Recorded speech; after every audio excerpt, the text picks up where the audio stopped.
Assalamualaikum warahmatullahi wabarakatuh.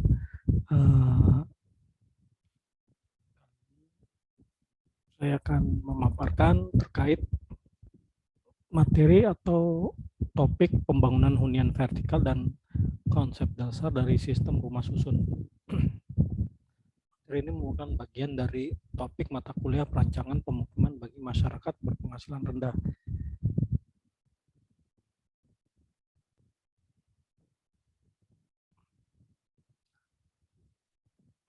Adapun yang menjadi dasar-dasar dalam perencanaan rumah susun adalah Undang-Undang Nomor 16 Tahun 1985 tentang rumah susun, di mana rumah susun merupakan bangunan gedung bertingkat yang dibangun dalam suatu lingkungan yang terbagi dalam bagian-bagian yang distrukturkan secara fungsional dalam arah horizontal maupun vertikal, dan merupakan satuan-satuan yang masing-masing dapat dimiliki dan digunakan secara terpisah, terutama untuk tempat hunian yang kemudian dilengkapi dengan bagian bersama, benda bersama, dan tanah bersama.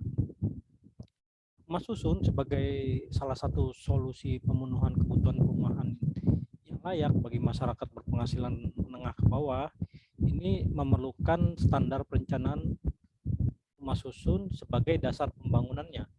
Nah, standar ini kemudian harus dapat terjangkau ya, agar kemudian secara ekonomi harga jual sewa maupun harga sewa dari rumah susun tersebut dapat terjangkau oleh kelompok sasaran yang dituju, tanpa kemudian mengurangi tiga asas tersebut: asas kebermanfaatan, asas keselamatan, asas keseimbangan, dan asas keserasian. Empat asas dari rusun ini dikaitkan dengan tata bangunan dan lingkungan kota.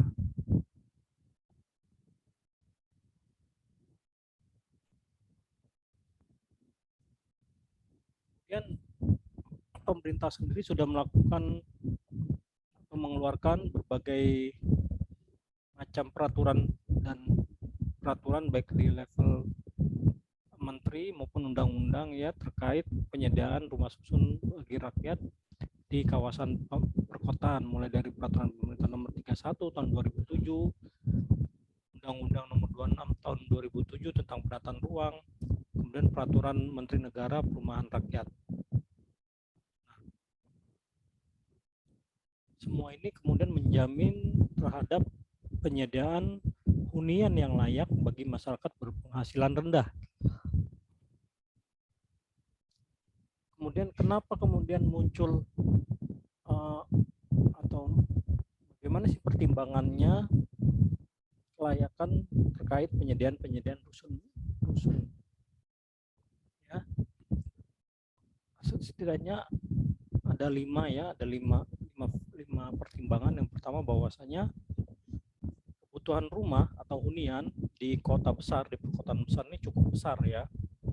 Ini tentu ada kaitannya dengan kota sebagai pusat ekonomi, kemudian menarik arus urbanisasi, menimbulkan kantong-kantong pemukiman atau kantong-kantong hunian yang baru, sedangkan ketersediaan lahan sangat terbatas.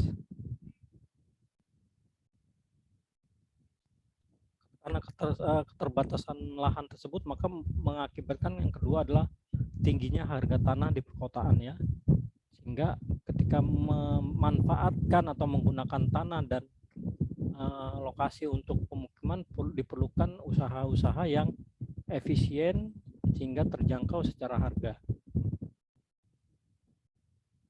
Nah, kota sebagai pusat pergerakan ekonomi ya juga menjadi dasar pertimbangan kenapa perlu disediakan rumah susun ya, karena ada keterdekatan atau kedekatan jarak antara pertimbangan antara tempat hunian, tempat para pekerja tinggal dengan tempat bekerjanya, sehingga diharapkan dapat memudahkan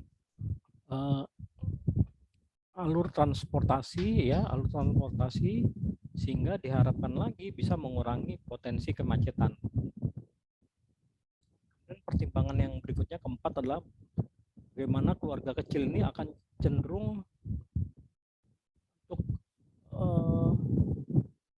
di kota itu cenderungnya adalah keluarga kecil ya, mendingan dengan pedesaan yang mungkin dalam satu keluarga bisa jadi satu keluarga besar, kemudian sifatnya juga komuter ya, berpindah-pindah, bergerak, sehingga dirasakan tinggal di rumah susun ini bisa lebih efektif dan praktis.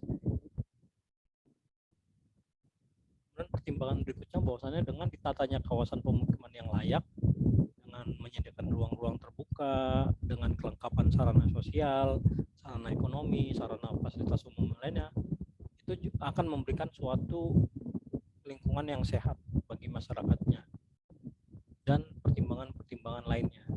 Nah, terkait rumah susun sendiri ya, ada beberapa komponen kalau kita bicara rumah susun. Jadi rumah susun itu seperti sebuah ekosistem ya.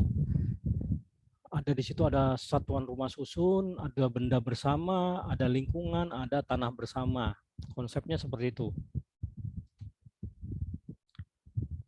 Dan rumah susun sendiri didefinisikan sebagai bangunan gedung bertingkat yang dibangun dalam satu lingkungan yang kemudian terbagi dalam bagian-bagian yang distrukturkan secara fungsional, baik horizontal maupun vertikal, yang merupakan satuan-satuan yang masing-masing dapat dimiliki dan digunakan secara terpisah.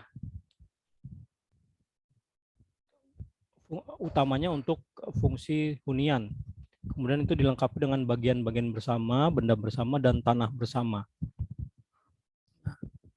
Kemudian ada yang dinamakan satuan rumah susun atau yang kita sebut dengan sarusun. Sarusun atau satuan rumah susun ini merupakan unit rumah susun yang tujuannya atau tujuan utamanya digunakan secara terpisah dengan fungsi utamanya sebagai tempat hunian besar ya. Kemudian mempunyai sarana penghubung ke jalan umum atau koridor umum gitu ya. Jadi unit terkecilnya kamar itu dikatakan sebagai satuan rumah susun. Nah, kemudian ada benda bersama. Apa itu benda bersama? Adalah benda yang bukan bagian dari rumah susun, melainkan bagian yang dimiliki bersama-sama secara tidak terpisah untuk pemakaian bersama. Ya, dalam kesatuan fungsi dengan satuan-satuan rumah susun. Ya, contohnya misalkan pondasi, kolom, balok, dinding, tangga, lift, selasar, jaringan listrik, dan sebagainya itu adalah benda-benda bersama. Dia bukan bagian dari satuan rumah susun tadi, tapi kemudian tidak terpisah pemakaiannya untuk kepentingan penghuninya. Dan ada yang dikatakan dengan tanah bersama, sebidang tanah atau hak atau tanah sewa yang bangunannya digunakan dasar hak secara bersama-sama yang secara tidak terpisah, di atasnya berdiri rumah susun dan batas-batasnya sudah ditetapkan dalam persyaratan izin mendirikan bangunan atau IMB. Jadi tanahnya itu tanah bersama, jadi tidak bisa tanah lokasi rumah susun itu diklaim untuk tanah perorangan atau individu. Kemudian menurut Undang-Undang Nomor 20 Tahun 2011, rumah susun itu terbagi 4. Ada rumah susun umum, ada rumah susun khusus, rumah susun negara, dan rumah susun komersial. Rumah susun umum merupakan rumah susun yang diselenggarakan untuk memenuhi kebutuhan rumah bagi masyarakat berpenghasilan rendah. Ya. Kemudian ada rumah susun khusus, rumah susun yang diselenggarakan untuk memenuhi kebutuhan khusus. Misalkan rumah susun untuk atlet ya, atau kegiatan-kegiatan khusus lainnya. Kemudian rumah susun negara ya, rumah susun yang dimiliki oleh negara, fungsinya untuk tempat tinggal atau hunian atau sarana pembinaan keluarga, serta penunjang pelaksanaan tugas pejabat dan atau pegawai negeri. Kemudian ada yang sering kita temui adalah rumah susun komersial. Nah, ini rumah susun yang diselenggarakan untuk profit, mendapatkan keuntungan ya. Jadi kalau untuk masyarakat berpenghasilan rendah itu kita sebutnya rumah susun, tapi kalau untuk pasarnya beda, untuk menengah ke atas kita mungkin menyebutnya sebagai apartemen. Prinsipnya sama, hunian vertikal. Kemudian kalau bicara rumah susun, ada dua elemen pokok dalam sistem kepemilikan yaitu bersifat perseorangan yang kemudian bisa dinikmati secara individu terpisah ya. Kemudian ada kepemilikan bersama yang tidak dapat dimiliki secara perorangan, tapi bisa dinikmati secara bersama-sama juga karena tidak dimiliki perorangan.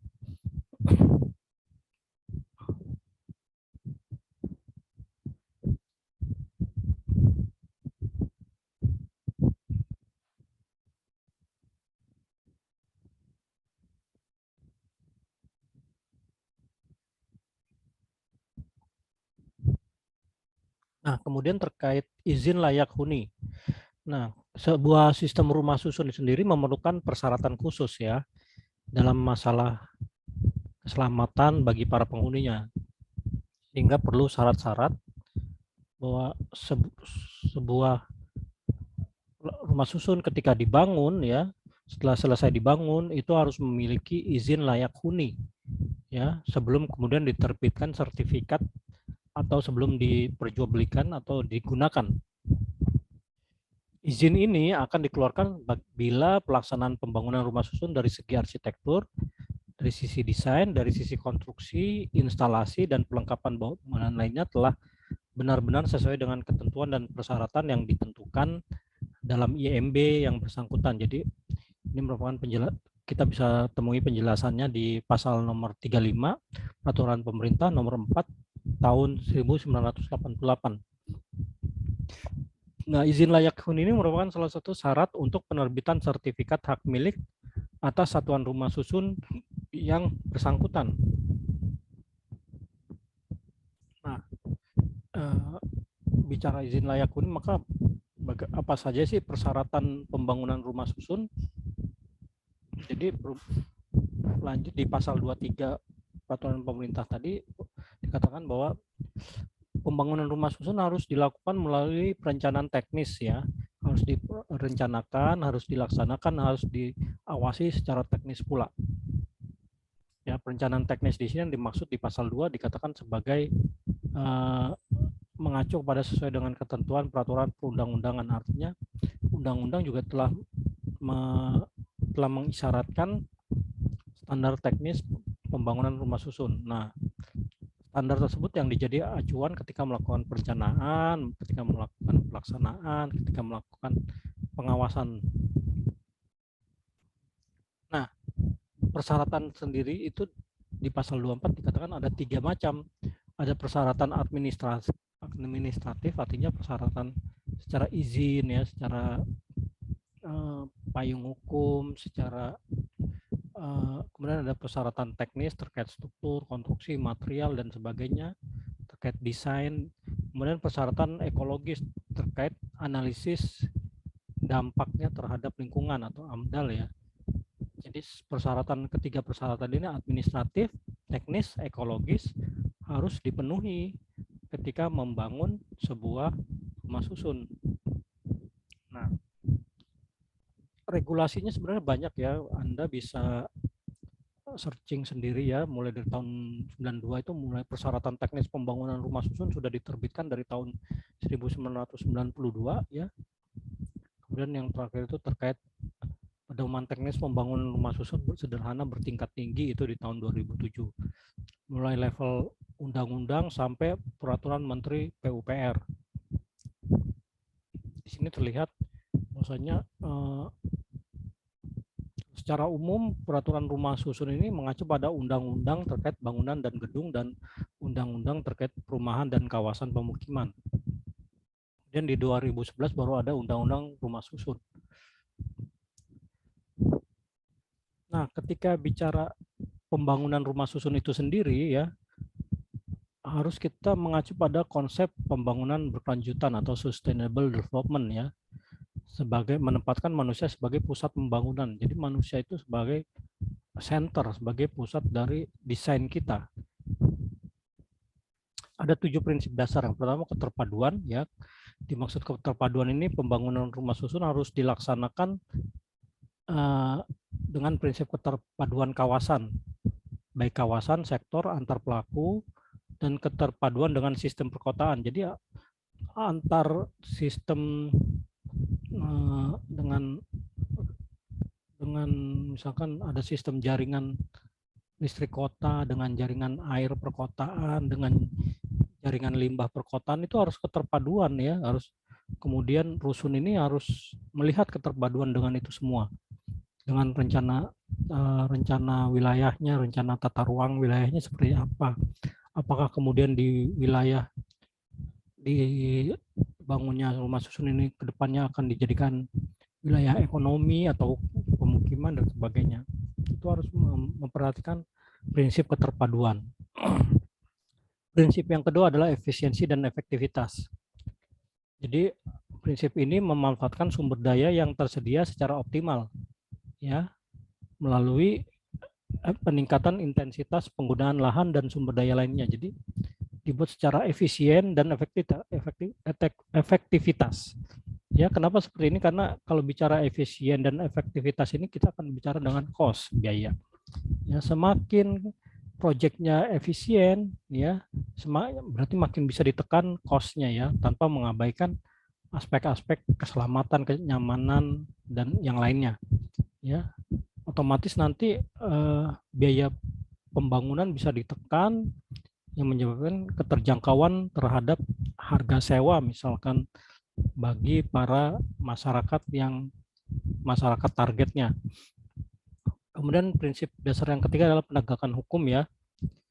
Jadi di sini ini rumah susun dihadirkan, dibangun dalam rangka mewujudkan adanya kepastian hukum bagi masyarakat dalam mendapatkan pemukiman yang layak bagi semua pihak ya, dengan menjunjung tinggi nilai-nilai kearifan yang hidup di tengah masyarakat. Jadi rumah susun ini sebagai bentuk negara ya, menyediakan kepastian hukum bagi masyarakatnya mendapatkan hunian yang layak. Kemudian itu diatur dengan munculnya peraturan-peraturan pemerintah, peraturan bupati, peraturan gubernur ya, yang menjadi payung hukum terhadap keberadaan rumah susun. Prinsip yang berikutnya adalah keseimbangan dan keberlanjutan. Ini terkait dengan ekosistem dan kelestarian sumber daya yang ada. Bagaimana kemudian pembangunan rumah susun ini tidak mengganggu kondisi lingkungan alam ya. Jadi seperti itu. Jangan kemudian setelah dibangun rumah susun mengganggu resapan hujan, menyebabkan banjir bagi lingkungan di sekitar rumah susun. Kemudian prinsip berikutnya adalah partisipasi. Partisipasi ini mendorong kerjasama dan kemitraan pemerintah dengan stakeholder ya. Jadi bisa dengan badan usaha, bisa dengan masyarakat, lembaga masyarakat, swadaya masyarakat. Kemudian untuk secara bersama-sama berpartisipasi dalam proses mulai dari perencanaan, pembangunan, pengawasan, operasi, dan pemeliharaan, serta pengelolaan rusun. Ini seperti yang saya sampaikan di materi sebelumnya, bahwasanya kita sebagai akademik ya, dari insan akademik, bisa turut berpartisipasi dalam hal pengawasan misalkan, atau perencanaan gitu ya. Prinsip berikutnya adalah kesetaraan.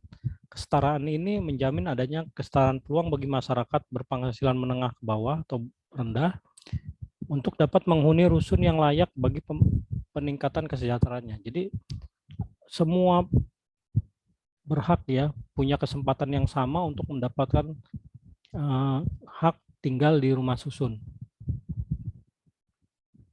Dan prinsip terakhir adalah transparansi dan akuntabilitas. Jadi supaya proses pembangunan rumah susun ini menciptakan kepercayaan timbal balik antara pemerintah, badan usaha maupun masyarakat melalui penyediaan informasi yang memadai serta dapat mempertanggungjawabkan kinerja pembangunan ya kepada seluruh pemangku kepentingan. Jadi bagaimana kemudian pembangunan rusun ini memang bisa dipertanggungjawabkan secara publik ya keberadaannya, dan kemudian terjadi karena tidak adanya transparansi dan akuntabilitas, terjadi proyek-proyek yang cenderung mungkin menuju kepada korupsi dan sebagainya. Nah, seperti ini kan menimbulkan ketidakpercayaan publik. Buat apa nih rusun dibangun? Cuman proyek aja nih. Nah, seperti itu kan udah mencederai dari prinsip dasar pembangunan rumah susun. Nah, kemudian kalau kita bicara secara teknis, ada prinsipnya ya, ada prinsipnya dalam merencanakan dan mendesain rumah susun. Yang pertama, desain kita harus integratif. Dalam artian kita harus modulnya dibuat tipikal ya, seharusnya tadi tipikal ya, untuk memudahkan efektif dan efisien tadi. Kemudian strukturnya juga ekonomis ya.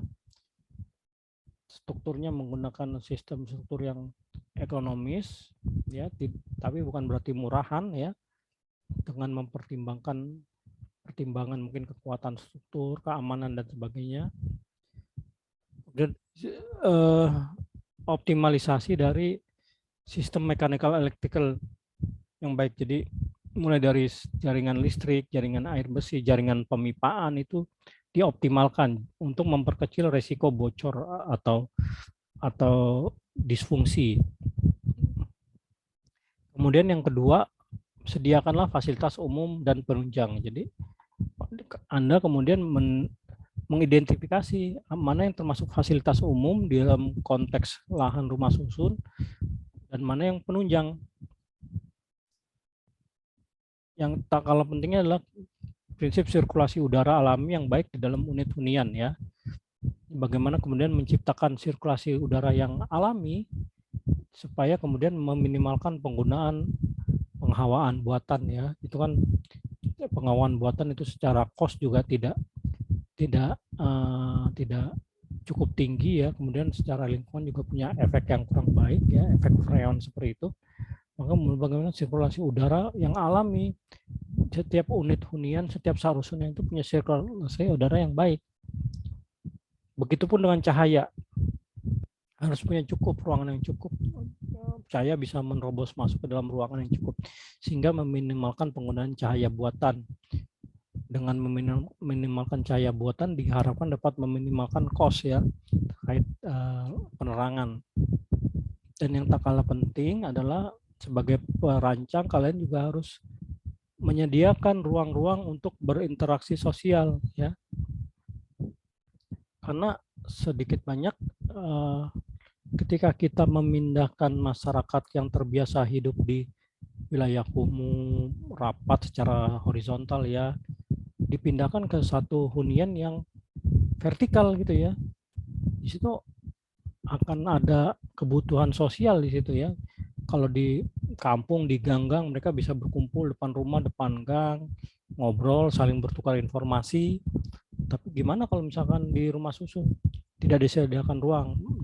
Apakah mereka harus turun dulu gitu ya, harus door to door untuk berinteraksi? Kan tidak seperti itu. Jadi kebutuhan sosial ini juga harus diakomodir.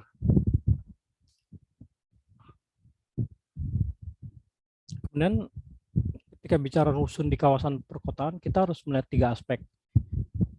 Yang pertama adalah kepadatan bangunan ya. Dalam mengatur intensitas bangunan, diperlukan perbandingan yang tepat antara luas lahan peruntukannya untuk apa, kemudian kepadatan bangunan, KDB, koefisien dasar bangunan, dan KLB, koefisien lantai bangunan. Nah, jadi kalau KDB ini perbandingan antara luas dasar bangunan dengan luas lahan persil, tidak melebihi 0,4 ya.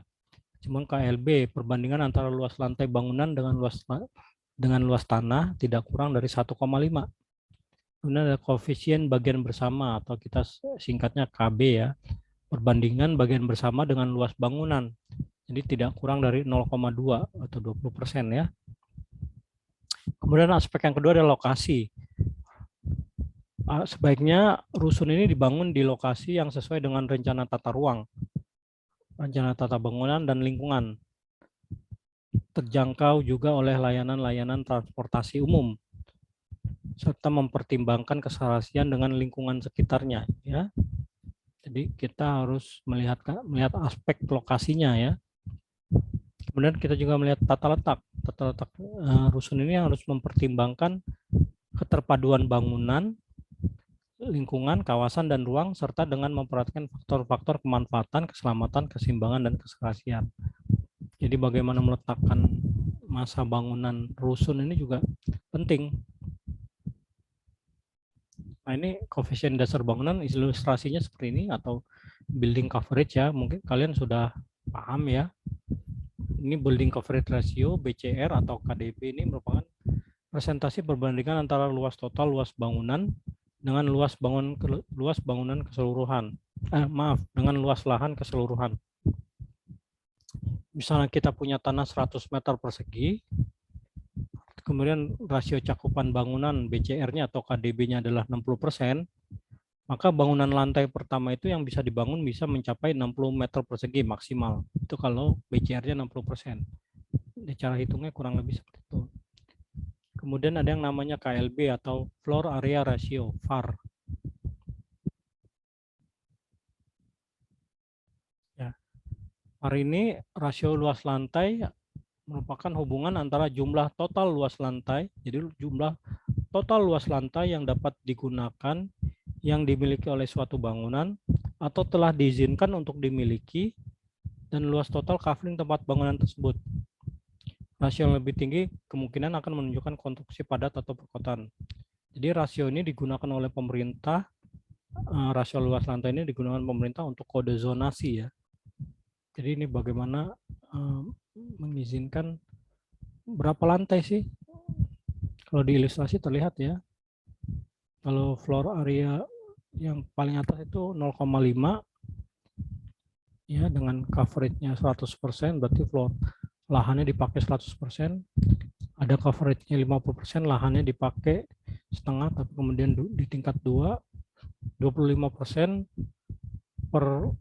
untuk 4 lantai ya. Jadi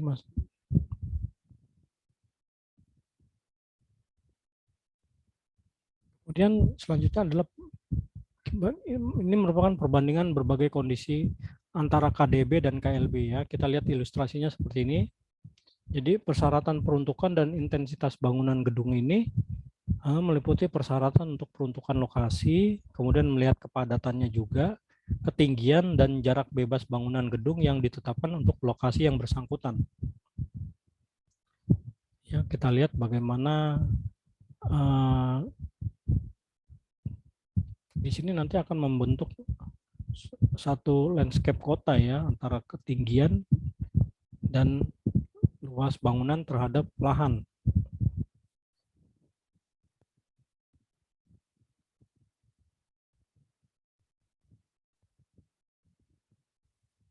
Dan ini merupakan ilustrasi bagaimana ketinggian, kepadatan, dan koefisien dasar bangunan. Di mana intensitas bangunan atau kepadatan bangunan merupakan ketentuan teknis tentang kepadatan atau density dan ketinggian bangunan gedung yang dipersyaratkan pada suatu lokasi atau kawasan tertentu. Jadi meliputi KDB, KLB, dan jumlah lantai bangunan. Di situ terlihat kalau di sumbunya ada coverage dan ada density. Semakin besar coverage-nya ya,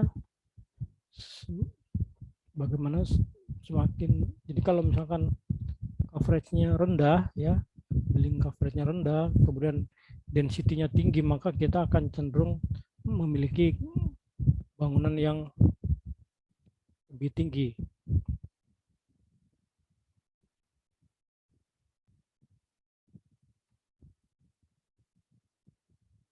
Seperti dilihat di gambar ya, sebentar.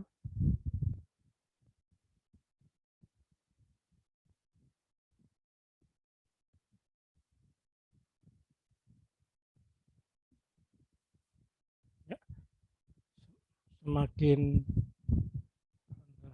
building coverage-nya, tapi kemudian density-nya semakin tinggi, maka nanti bangunan kita akan memiliki ketinggian yang optimal juga ya. Tapi sebaliknya kalau coverage-nya semakin rendah, density-nya semakin rendah, maka tingkat tinggi bangunannya juga tidak akan paling rendah juga. Jadi gimana kaitannya bagaimana kita akan menentukan ketinggian lantai dari rumah susun kita.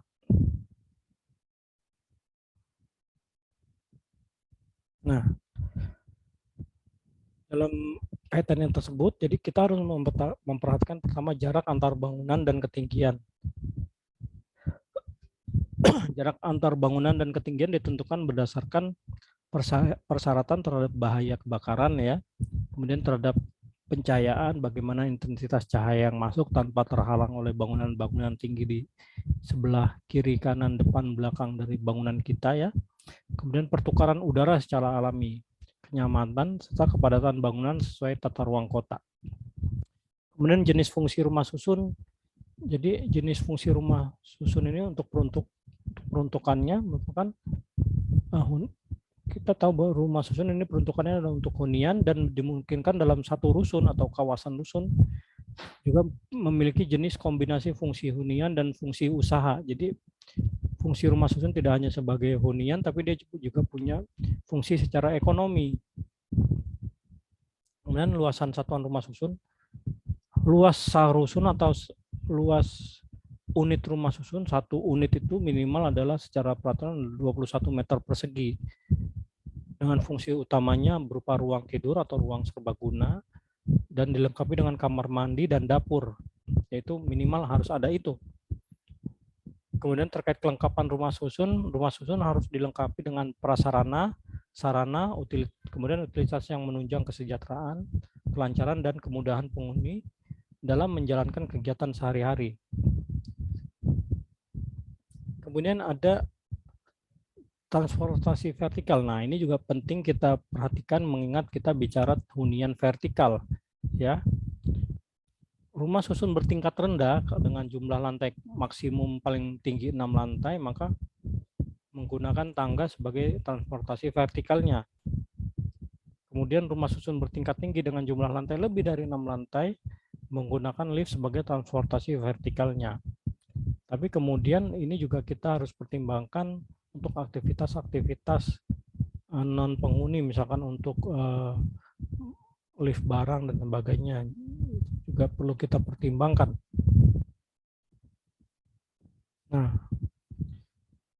dalam peraturan pemerintah sudah ada standar perencanaan rusun di kawasan perkotaan. Ini sudah dikompilasi menjadi sebuah tabel ya, dari kebijakan dan rencana strategis pembangunan rumah susun 2007 sampai 2011 sumbernya ya. Ini kita lihat bahwasannya kepadatan bangunan ya, kepadatan bangunan KDB KLB-nya tidak kurang dari 1,5, bangunan 20% atau 0,2.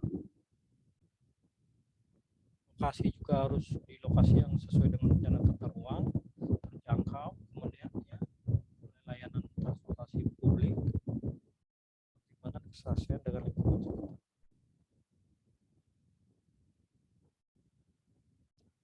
sekitar. Tabel ini saya rangkum dari syarat-syarat yang kemudian sudah dicantumkan sebelumnya. Nah, kalau menurut Joseph Chiara ya tahun 95 ya, ketika kita memilih lokasi dalam membangun hunian vertikal, maka kita harus melihat environment settingnya dulu. Jadi lingkungan tersebut apakah memang untuk hunian, memang untuk bangunan bertingkat tinggi, atau kemudian setting lingkungan ya, apakah kemudian memungkinkan lingkungan tersebut dibangun hunian-hunian vertikal, yang mungkin kita bisa lihat dari struktur tanahnya, apakah memungkinkan dengan pondasi untuk bangunan bertingkat tinggi di situ kita bangun untuk dibangun rusun. Kemudian neighborhood setting ya, terkait lokasi dan peruntukan ruang atau zoning, kita akan melihat apakah zona hunian atau wisma dengan kepadatan tinggi. Kepadatan tinggi ini kalau misalkan lebih dari 40 rumah per hektarnya. Apakah kemudian berada pada zona bangunan tinggi dengan ketinggian lebih dari 8 lantai? Apakah kemudian berada pada zona dengan standar KDB dan KLB yang sesuai dengan karakteristik rumah susun? Kemudian kita melihat kesesuaian terhadap guna lahan lainnya, bagaimana sekitarnya, apakah kemudian rumah susun ini sebagai hunian ini berada di wilayah untuk tata guna fungsi yang lain, untuk fungsi penghijauan misalkan, atau fungsi ekonomi, fungsi bisnis, dan lain sebagainya. Kemudian kita memperhatikan sirkulasi ya, dari dan menuju lokasi tapak kita, lokasi kita. Bagaimana? Apakah mudah diakses atau tidak? Ya, karena percuma kalau kemudian kita bangun, kalau menurut Ciara ini kita bangun hunian vertikal di lokasi yang secara aksesibilitas ini sulit dijangkau, maka kemudian tingkat keterhuniannya bisa berpengaruh terhadap minat orang untuk mengisi atau bertempat tinggal di sana. Kemudian ada ancillary setting, ini merupakan kecukupan fasilitas bagi komunitas untuk bekerja, berbelanja, dan aktivitas komunitas yang meliputi pendidikan, rekreasi, layanan kesehatan, serta perlindungan lainnya. Bagaimana kemudian lokasi di sekitarnya itu juga ada fasilitas-fasilitas penunjang ya, untuk menyekolahkan anak, untuk berbelanja ke pasar misalkan ya, atau untuk berekreasi, taman kota dan sebagainya. Itu menjadi pertimbangan dalam memilih lokasi pembangunan hunian vertikal. Baik, itu saja yang bisa saya sampaikan. Terima kasih sudah menyimak. Mohon maaf jika ada kekurangan. Saya cukupkan. Wabillahi taufiq wal hidayah. Wassalamualaikum warahmatullahi wabarakatuh.